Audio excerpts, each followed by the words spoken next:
we open on this like grueling birth, much like in the pilot. And so this running theme of the grisly, like violent nature of giving birth in this world and of being a mother and of being a woman, like how important that is. And I mean, one of the first scenes you've seen is Emma saying to Rhaenyra, like the battle that we fight is giving is in the birthing bed or whatever she says. Like that's our battle, right? And I just loved how, because I feel like often when you watch like a period drama or a fantasy show or whatever, you see a woman giving birth and it's never like happy and flowery and fun. It's always like screaming and crying and sweating, and often a woman dies. But you just like, okay, like that's just like part of it and you move on. But there was so much, I don't know, there was just so much emphasis placed on it here, like both with two different women. So like obviously you have Rhaenyra, like the opening scene is this long shot, like long close-up shot of Rhaenyra giving birth, and you're not seeing like the grisly, gory, like you're seeing her face and how like sweaty and how much effort it is and how like the actual agony of it and the exhaustion of it, you know, coupled with Laenor being like, was it terribly painful? And Viserys being like, I do hope the labor was easy. And Rhaenyra is just like, are you kidding me? She's bleeding on the floor. Right? She's literally, you see her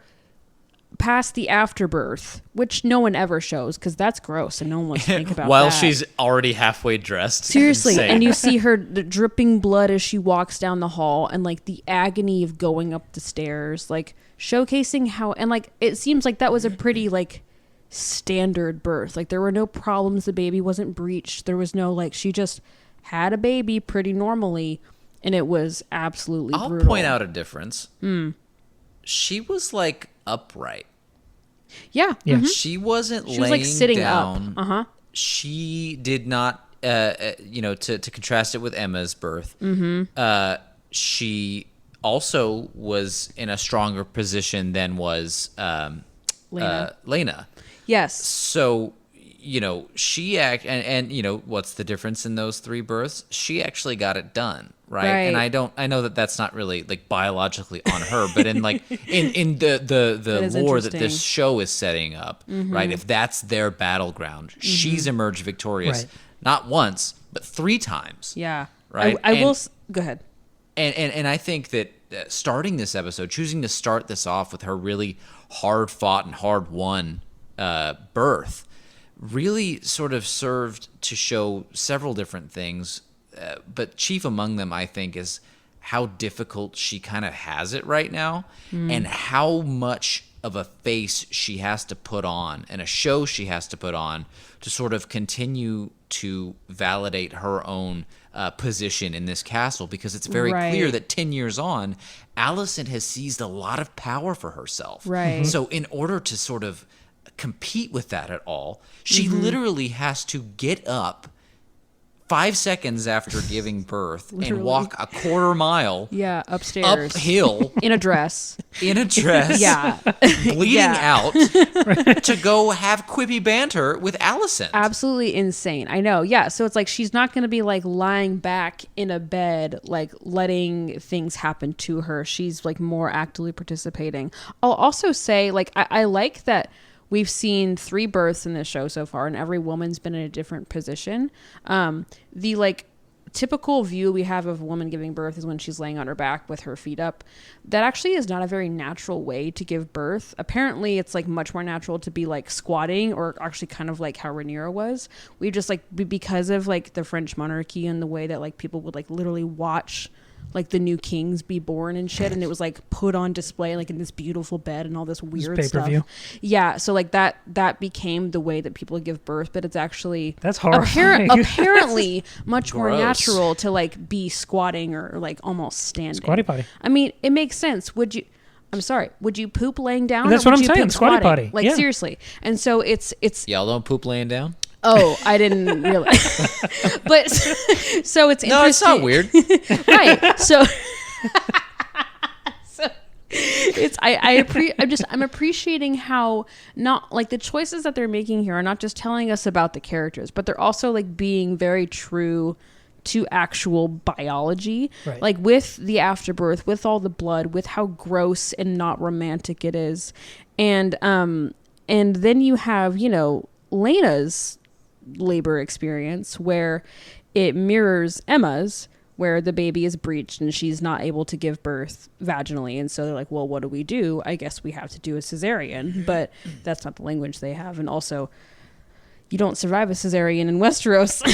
But also, But to Tristan's point about this being sort of a legacy show about, strong women who have to survive childbirth and keep fighting immediately, that she has to go into this next sort of battle with Yes. Alicent immediately. So she's doing both things. She's doing like the female battle of like being a mother and having to give birth and producing heirs and doing all that, and also the kingly thing of like doing the political stuff as But well. it also means that any sort of family history, this House of the Dragon history, is a story about women who survive Seriously. childbirth and all of the accompanying battles and politics that survive it. And her being the first one, Rhaenyra being the first one who survives that battle and moves right into the next phase of the war, her dragging that line of blood through the Red Keep, that's the opening of this show. Exactly. That's what the opening credits is, with the blood all the blood. leaking through the Red Keep. I mean, that's Rhaenyra. She's drawing the next line in that chart more than any Absolutely. family history. I thought that was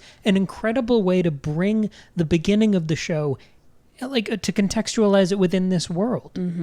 I also love with Rhaenyra, I loved that how the whole show, and I noticed this, they made a point to make this clear. She still has her bump, because that's how your Right. body works when you have a baby, is you don't immediately deflate. Like, it's still there. And they didn't try to make, and she also wasn't trying to like corset it in or anything, but she also was still like going to work, basically, like going to the council meetings and stuff. And then she has the incident in the council meeting with her lactation, and she's just so like embarrassed by that. I don't think because of it like being like this weird bodily function, but because it makes her feel weaker, and like it kind of invalidates what she was just saying, Especially to the other people at the table. yes, all the men except for Alicent, who is like not lactating and is like looking great, so she like feels so shitty comparatively. I know a lot of people were probably distracted by the lactation. My eyes were on the prize. I don't know if you guys saw I this. did. But this Marbles? was a beautiful return of the marbles with our queen Rhaenyra actively playing with one for the entire time. She The was. only one, I might add, that is pitch black. Yes. I did notice that. I don't know what it means. I don't know what it means. I won't say anything. What? No, Do you know I was something? spoiled on a minor detail, but I won't say anything. Was it about the marbles? No, the thing I was going to say is, did anyone else notice during that council meeting that Rhaenyra is sitting in the chair Otto used to sit in? Yes. I did not notice Absolutely. that. I love that. And that's what motivated Alicent's little breakdown about not having any allies in that room. Interesting. I love that. Yeah. To continue on the birth thing, I'm sorry, I got sidetracked. So Laena, right? You've got this mirroring of a woman whose baby's breached, can't give birth. What do we do? The most tragic part about Emma's death is not that she died. It's that she had no choice. Viserys made the choice for her. We saw her violently try to reject and fight against this sentence of hers, essentially, but Right. she could not beat it and was basically murdered in her bed. And then her baby didn't survive anyway, so that was cool. But so she had no choice or agency in that matter. Laena's death is the opposite, right? The second she hears this doctor's not the right word, the maester and Daemon talking about, okay, here's the situation. Again, facing away from her, talking about her as if she's not there. Daemon is about to make the decision for her. Like he looks over at the maester, like as if he's resigned himself to, yeah, I guess we have to cut her open. You think so? Yeah, I watched it again, and he like looks over at the maester, like I've made a hard decision, and okay. then Yeah. she says nope and runs away. That was an awesome sort of change to the same scenario that we had seen previously. So, Yeah. Laena did not get very much to do No, in this show, but she didn't. in the short amount of time that she was on the screen, she had an infinite an infinitely larger impact than Laenor has so far. Yeah, for sure. And it's foreshadowed by when she's having that conversation with Daemon saying, I don't want to stay here in Pentos. I want to die a dragon rider's death. She literally gets to do that. She dies by dragon fire. Like, at first I thought, why didn't she just throw herself off a cliff? Like, that would be a faster, less painful death. And then I'm like, oh, duh. She doesn't want to run away. She wants a dragon rider's death.